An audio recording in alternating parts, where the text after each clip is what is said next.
Hey, what's going on? And welcome back to the Step It Up Entrepreneur Podcast. Your host, Thomas Keenan. Today, I've got an awesome guest. My man, Brian Will, is in here with us. And we just recorded. Well, actually, we didn't record. We had a conversation for a solid 10 minutes going back and forth and sharing some life experiences. And we got to a point in the conversation where we both looked at each other and said, oh, stop. We got to hit pause here because the conversation that we were having literally should have been recorded. We were just dropping some gold nuggets and stuff that would have helped everyone here tremendously. But dude, with that being said, I'm grateful to have you in here.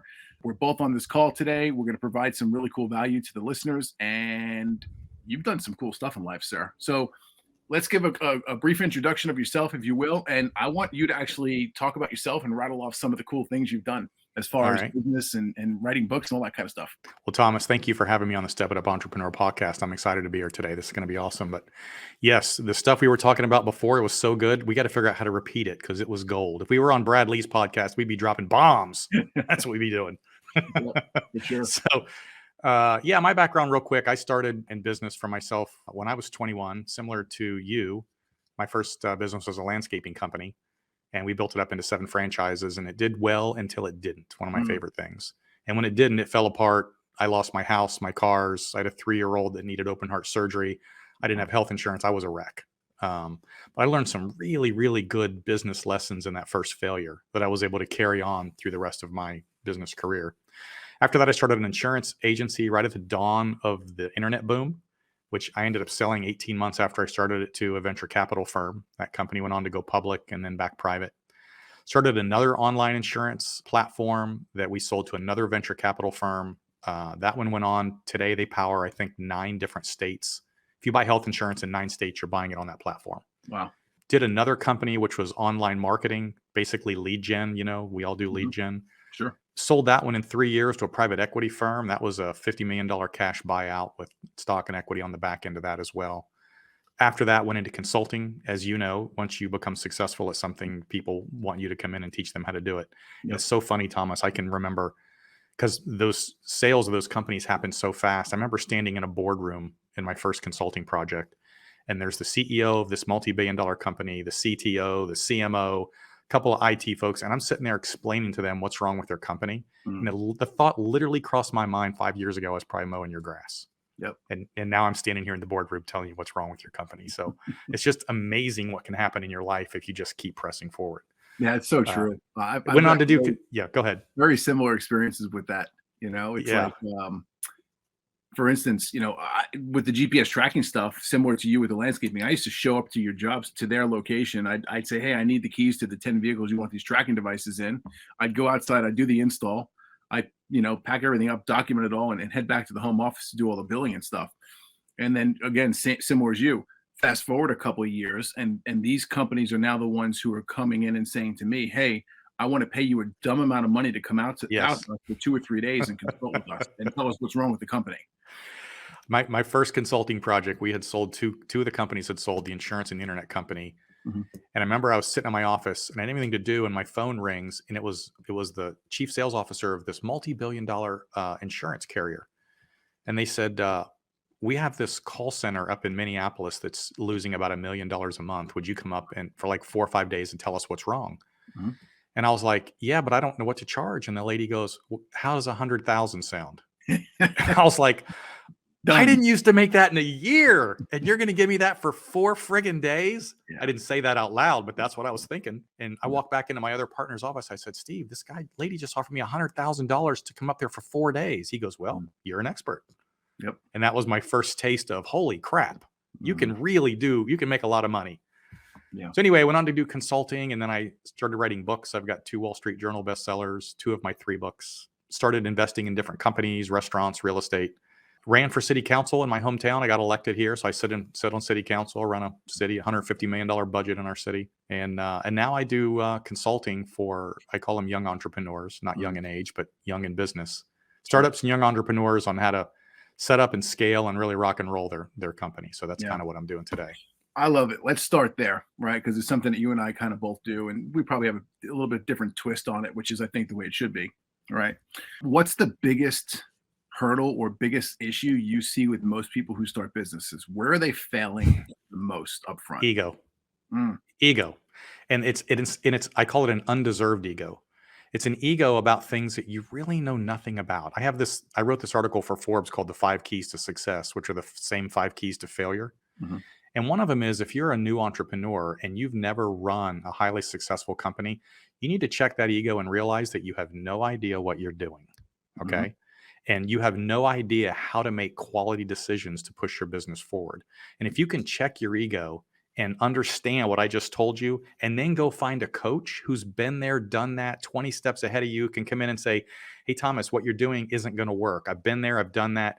Do this, this, and this. If you can take the advice from somebody who's 20 steps ahead of you, your business will accelerate significantly faster than if you think you have all the answers, you're going to do it yourself. So that's probably the number one thing.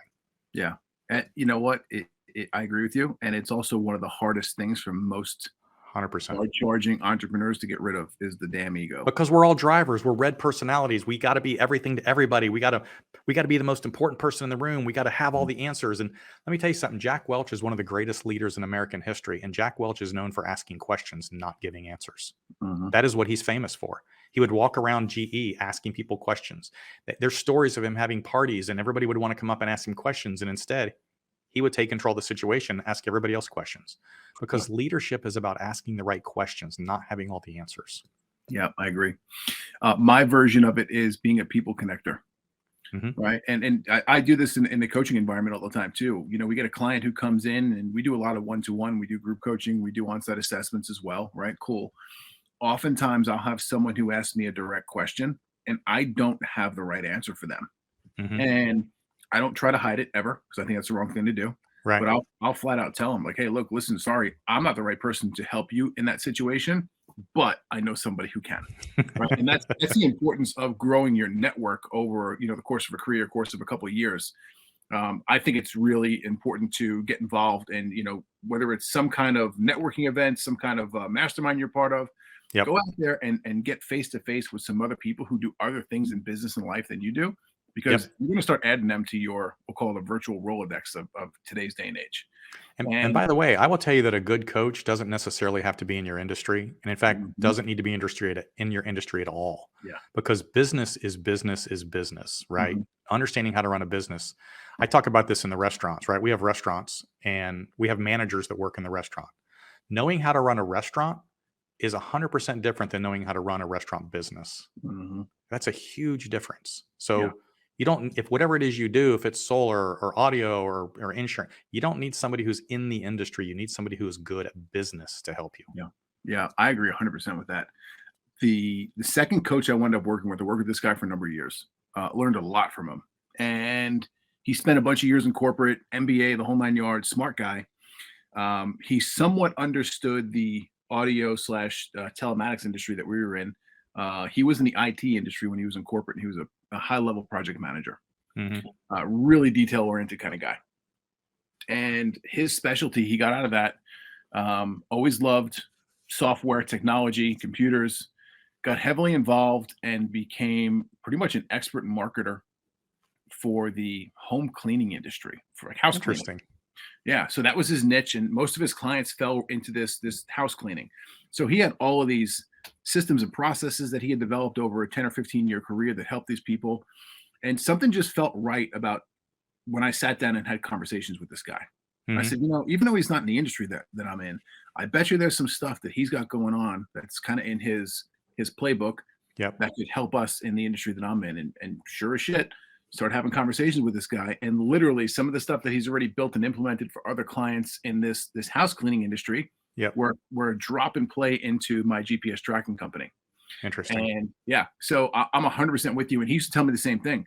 He's like, when you go out and you go to conferences, you go to events, he goes, start having good conversations with guys, especially who are in the HVAC industry, who are in the or electricians, and see what it is that they're doing and how they're servicing their customers. Right.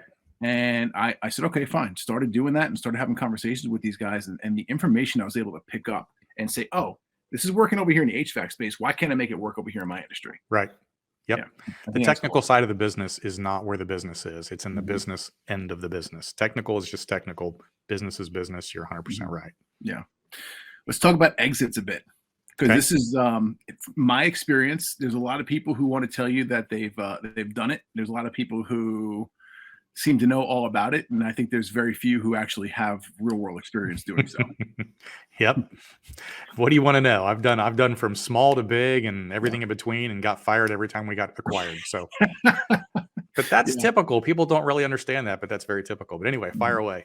Yeah. So, at what point do you think a company is ready to be sold? So, let's say you start Mhm. up, you build this company from the ground up, and I don't know, you're a year into it, 3 years into it.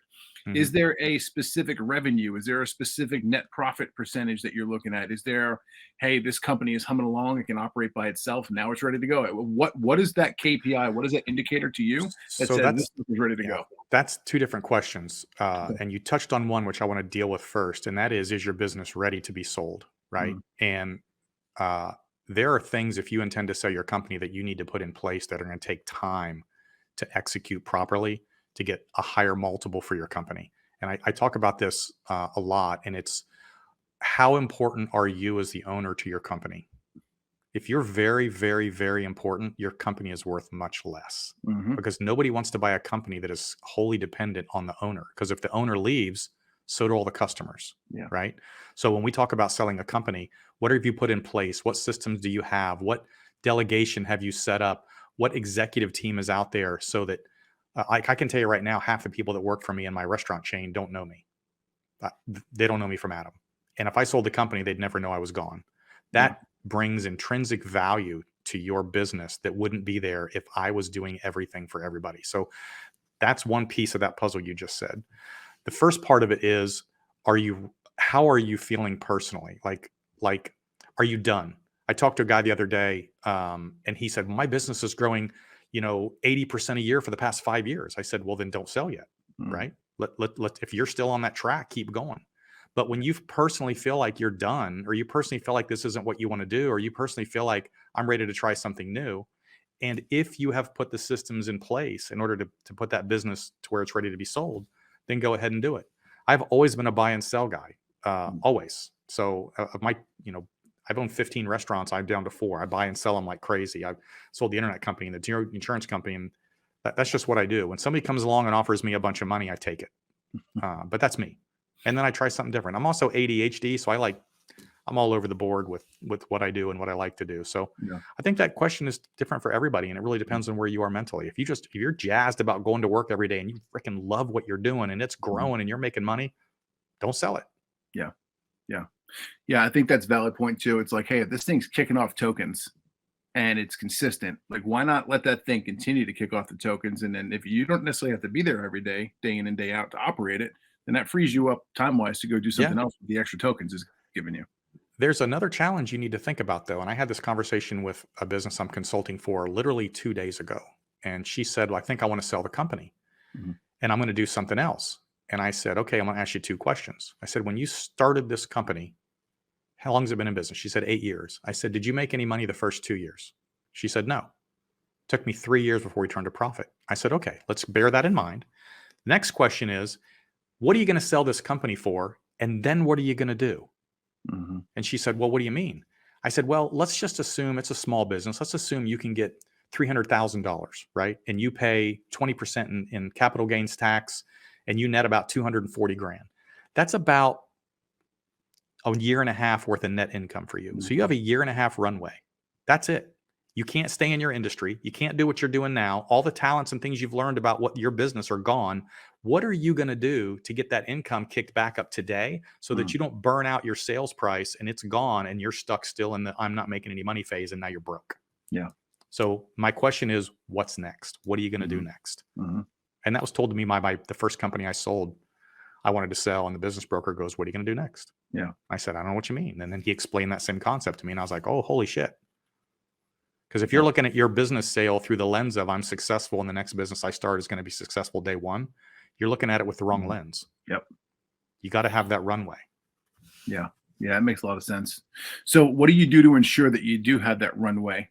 Is this something where it's like, hey, I've started one, I kicked off another one, or let's say the company's profitable, which is a whole other conversation. Mhm. Um, company's profitable. You got these extra tokens that are coming off. What, as the owner, what are you doing with that to ensure that you're stacking cash and then could eventually go invest in something that's going to pay you back? Right. So the first thing we don't do is we don't increase our lifestyle, right? Mm. We call this building blocks of lifestyle, right? You have a building block of lifestyle, and then your business has to start cranking money above that so that you have that safety net, that ability to not get hurt. And Yep. maybe you increase it. But if you have an intention of selling your business, let's first look at your business and see if it's capable of being sold at the highest multiple.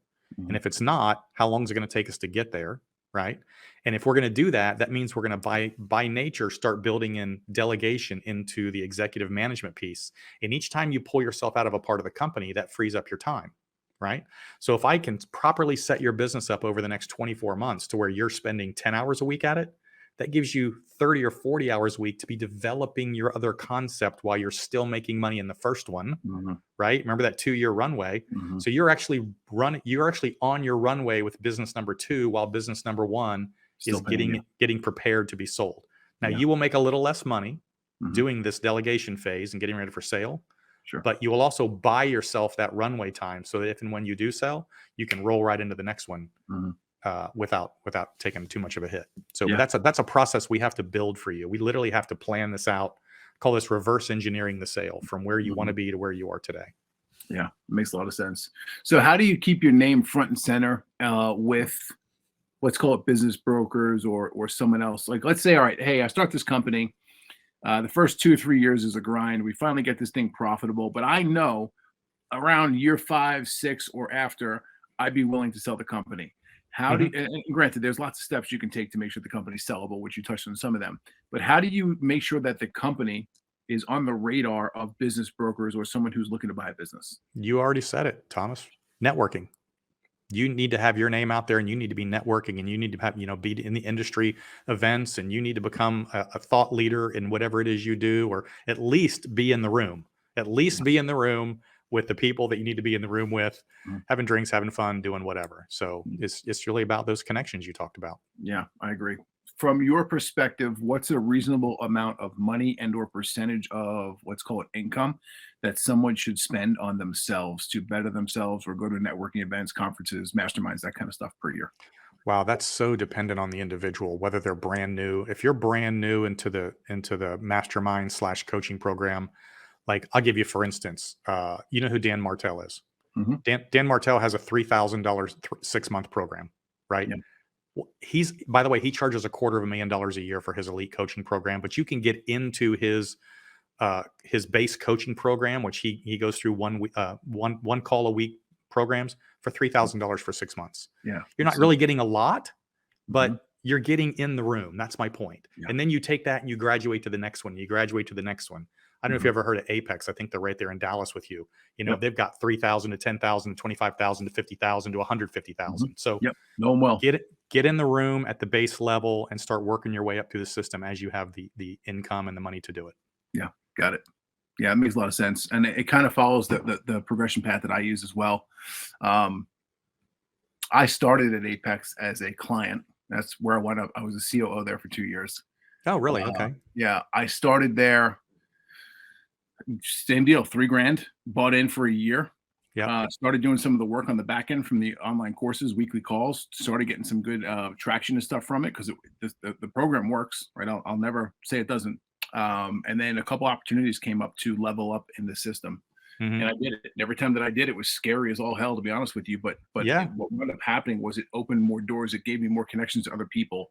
And going to our conversation we were having earlier, right? This is what has enabled me as a human to have this really beefy Rolodex of people who are on call. Right. Right now, for the most part, there's not an industry, a problem that a client can bring to me where I can't lead them to someone who can at least point them in the right direction. Yeah. Right. And there's so much value in that. Yeah.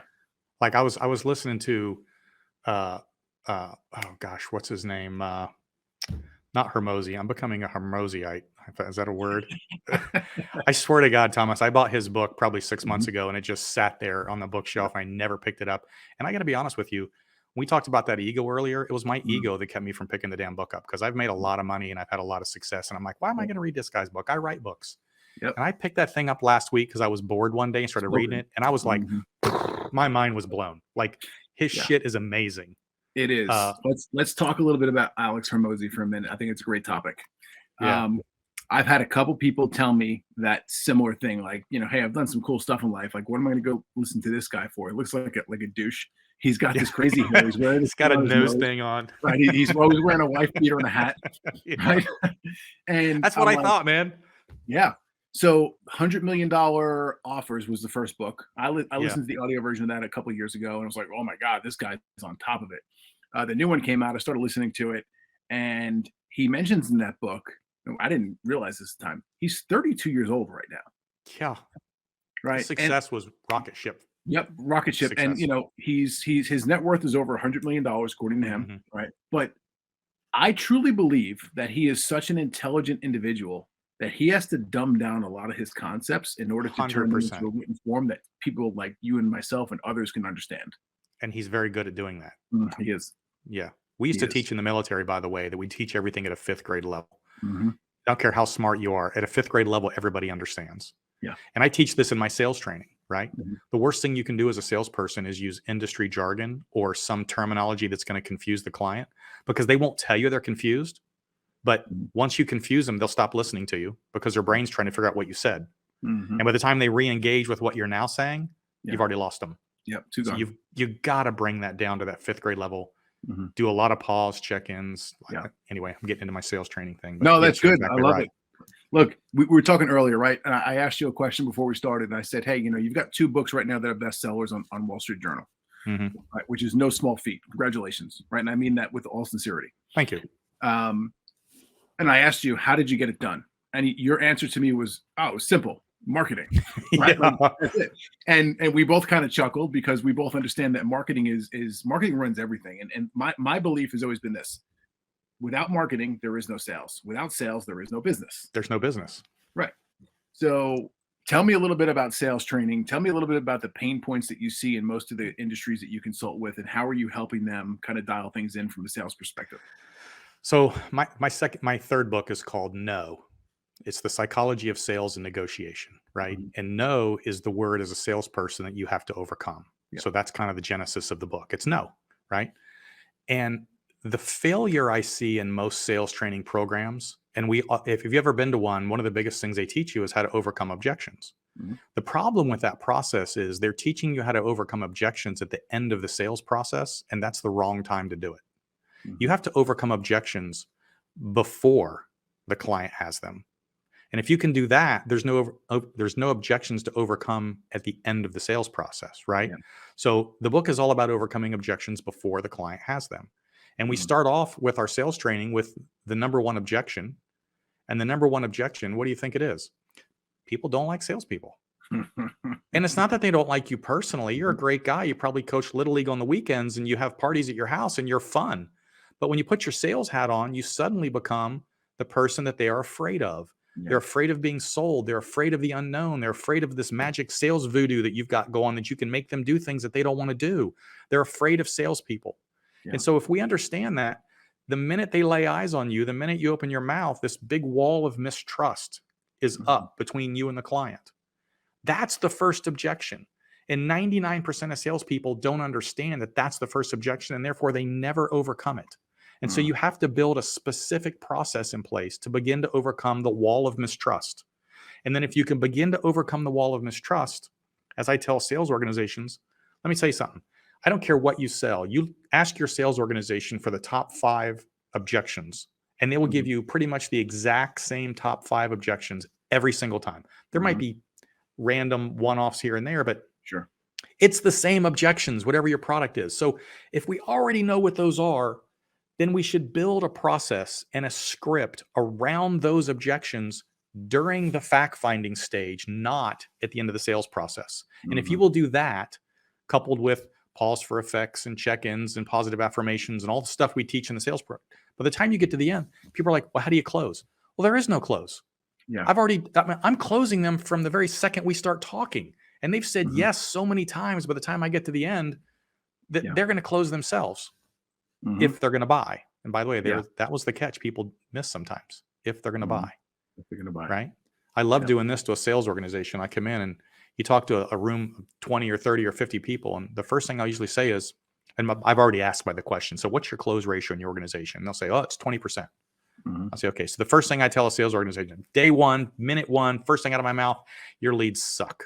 And everybody goes, I know, that's what I've been saying, blah, blah, blah, blah, blah. I'm like, no, you don't understand. You should close 2 out of 10. That means 80% of your leads suck. But your job is to get through those to find the 20% that are going to buy. So anybody selling less than 20%, that's because you suck. Right? My job is to get you to that 20% mark. I'm going to make you good enough that you're going to figure out what a no is so that you can get through the no without wasting your time so that we can find the yes and close them. I'd rather have you move as fast as you can through the no's as long as you keep your 20% close ratio up. Move as fast as you can through the no's so that you can focus on the yeses. You do that, everybody makes more money. I've never seen a sales organization say, you're selling too much. You're making too much money. I need you to slow down.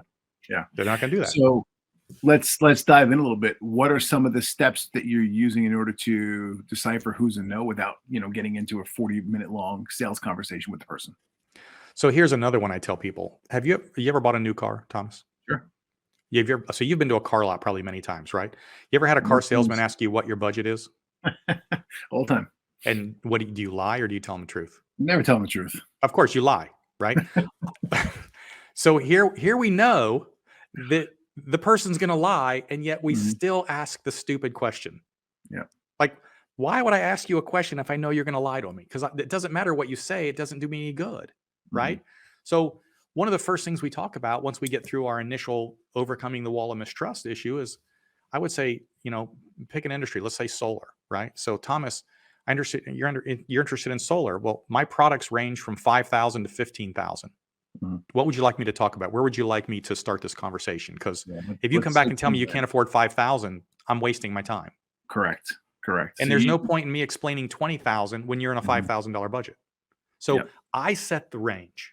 And then I ask you where you want me to be in the range so that I don't have to go through a 20-minute sales presentation, put you in my follow-up calendar and keep calling you back when you couldn't afford 5,000 before we ever got started. That's like a huge one, but you never ask the budget because we know the lie. So this is a little psychology, right? We use psychology in the process. Yeah, that's smart. I'm thinking of ways that we can implement some of that in my own organization now. And I think there's a quick, easy way to do so.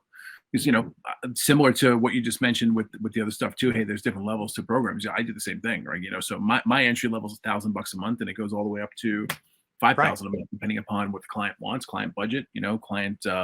So based on the level of interaction that you need from me, we range anywhere from 1 to 5,000. You tell me where you're comfortable. I'll explain that to you. Yep. And by the way, that also gives us the ability down the road to do what I call drop back and punt. If we get to the end and they've said yes, yes, yes, yes, yes, yes, yes, and then they say, I need to think about it. Yeah. I always do a drop back and punt option. I'll say, let me ask you something, Thomas. I know you told me you were interested in the $3,000 a month program, but just for argument's sake, at $1,000 a month, you don't get everything there, but it'll still do this, this, and this. Would you be more interested in the 1,000 or are you happy at 3? Yeah. And what if they tell you it's 1? Then they lied to you about the 3,000, and you have to drop back and put something that's affordable to them. If you never ask that, this person leaves thinking it's $3,000 a month, and they're never going to call you back because they never got that option. Yeah, I agree. And the beauty of it is, and you understand this, I'm sure very well, is cool. You close the person at the $1,000 a month rate. Awesome. There's nothing that says you can't upsell them or get them into the higher level program. It's a funnel. 2 months from now. It's a funnel. Yep. Yeah. Yep. I love it. All right. So let's talk a little bit about books. Okay. I know kind of how it worked for me and what inspired me to decide to jump off that crazy cliff one day and write the book, which was one of the scariest projects that I think I've ever done. Glad that I've done it now. What was the thing that said to you, like, hey, I want to go become an author? I had a title for a book on my computer for about 15 years and it just sat there. And I'm all about putting ideas down. Like I had a second title that sat there for 20 years, by the way. And it was my 50th birthday. And I had booked this beautiful room at the Westin down in Key West, right on the boardwalk at a corner suite with a balcony. And I was intending to take a date. And then I ended up not having a date. So I'm down there in this great suite on my birthday. I'm 50 years old. I'm sitting there by myself and I'm thinking, well, this sucks. And I got really bored. And so I thought, well, let me see if I can start writing this book I've had on my computer for 15 years. And so I picked up and started dictating into an iPad, and I dictated for like 12 straight hours, and the next day 10, and the next day 5. And I wrote 25,000 words in 3 days. Mm-hmm. And I was like, oh, wow, this is just rolling off the tongue. And I thought, I'll go home and I'll finish this book in like 3 days. I went home and didn't pick it up for 5 years. Mm-hmm. And I had finished like 3 chapters, and I kept sending these 3 chapters to people. I'm like, hey, what do you think of this first book? And people are like, oh my God, you got to finish the book. So 5 years later, I'm sitting in Park City. I go skiing for a month every winter. Yeah. I'm sitting there by myself again. And I thought, I think I'll pick up the book. Mm. And I finished it in 2 days. We had 50,000 words. If you're, Yeah. you know how much, that's a pretty good sized book. Mm-hmm. And I finished it, and I was like, holy shit, I just finished this book. And I had an editor at the time, Hillary. So I fired it off to Hillary. Mm. And then I went to dinner, and I was sitting there at the Wasatch Brewery at the top of Main Street in Park City. Mm-hmm. And I thought, I'm not done writing. Mm. I really, really, really enjoyed that process. So I picked up my phone, I dictated about 50 ideas, went back and wrote the first 4 chapters of the next book. Mm-hmm. That one took me 6 months. And then the third book took me like 6 weeks. Yeah. And I really enjoy the writing process. I really enjoy putting it out there. It's just something that I have a passion for. So I've got 2 more books I'm writing. Love it. Yeah, that's awesome. I got some more in me too. I've done one. I did a co-authored one with a couple people as well. It was the second one. I started a third one, which would have been a solo, and then life got crazy. Mhm. Had some life-altering events that popped up over the last 18 months. And, between me with a career change and some things going on at home, I said, you know what? I got to hit the pause button on this over here, Yeah. because that can't be the focus. But I feel as if the way that I write in my writing styles, and I don't know how you do it with yours, 'cause I haven't read your books, full transparency, but I like to teach lessons, but also tell stories and kind of interweave All them. about the stories. Yeah. Yeah, and tell stories of stuff that I've lived, not stuff I've Yeah. heard from Yeah, somebody else. absolutely. So I feel like right now that I'm in a season of living, so I can go and tell the further version of the story, if that makes Mhm. sense. Yeah. I have found that I can't write here in my house. Mm. There's too many distractions, too many thoughts in my head. There's too much going on. If I try to sit down, my Yeah. phone's going off, my emails are coming. I can't do it. And so I literally have to go someplace else. I either go down to the beach. I finished a second book at a house in St. Thomas. Mm. I've got to be someplace else where there's no distractions. Yeah. And nobody else is around me, because if somebody's there, they'll distract me. I literally got to be alone, undistracted, Mhm. and then get all the, I'm ADHD, get all the 1,000-mile a minute thoughts out of my head, and then sit down and focus. And then when I do that, I can write for hours and hours at a time. Mhm. So Yeah, I got a very similar experience with it. The first book went back and forth with the editing and got to a point where it's like, hey, we've got this thing cleaned up as much as we can clean it up. mhm. It's got to go back to you to do the final scrub. And very similar to you, it's like, okay, I got this thing in my inbox. I'm going to start doing some of this work at night. The kids are running around the house. The dog's Yeah. barking. All right, now I'm going to wait till everyone goes to sleep. So, Yeah. work emails slow down, and I'll be quiet. No. It finally got down to a point where I said, similar to you, it was like, I got to get out of the house. Yeah. And I literally, this may sound strange. I had a Buffalo Wild Wings that was maybe a mile from my house. And I said, that's the place. I'm going to go there, because no one talks to me when I walk in that place. I look angry all the time, right? I'm a giant human, and my friends and clients call it RTF. They call it resting Thomas face. Okay, I look like the angriest asshole on the planet, and I'm really not. And sometimes it serves very well. So I go in there. I got my MacBook with me. I sit down on this, stand-up tabletop in the corner of the bar. There's an electrical outlet there, perfect. I plug in my computer, and I'm sitting there drinking club sodas and ordering some food for like 3 weeks. I'm this weirdo in the corner who comes in every day for